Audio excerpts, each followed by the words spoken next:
A team of inspectors from the International Atomic Energy Agency pays a visit to Iran's Natanz nuclear facility. The team was on Monday making sure that Iran was living up to its commitment to stop enriching uranium at 20%. In exchange, relaxation of international sanctions. I believe by early afternoon, the measures will be completed.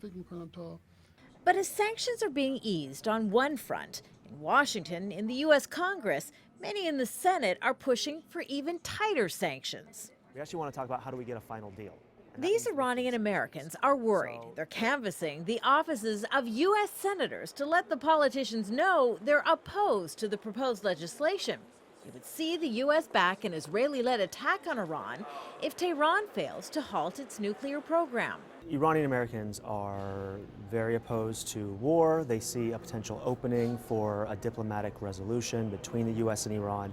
And they also see that the Senate is potentially going to torpedo that with this new sanctions bill. If passed, it threatens to undo the interim nuclear deal struck in Geneva in November. So why would so many senators want to undermine that progress and put in jeopardy any hope of a permanent deal between Iran and the international community?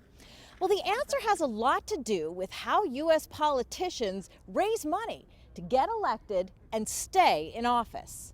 Many U.S. politicians fear supporting Iran could cost them thousands of dollars in donations from pro-Israeli lobby groups. They don't want to get on the wrong side of groups that provide political contributions, APEC, other groups like that.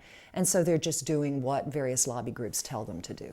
Which is why a majority in the U.S. Senate is ignoring President Obama's appeal to delay new Iran sanctions. Many in the Iranian American community are disappointed. They're going to divide more and more United States into Iranian versus Jews, Muslims versus Jews, and this is the problem. We don't need no division in this country. This is a home that we all chose for unity, for freedom, for democracy. A final vote on the legislation hasn't been scheduled, but if enough members of Congress back it, the bill will become law, dashing the hopes of Iranian Americans and prospects of improved relations between the U.S. and Iran. Kimberly Halkett, Al Jazeera, Capitol Hill.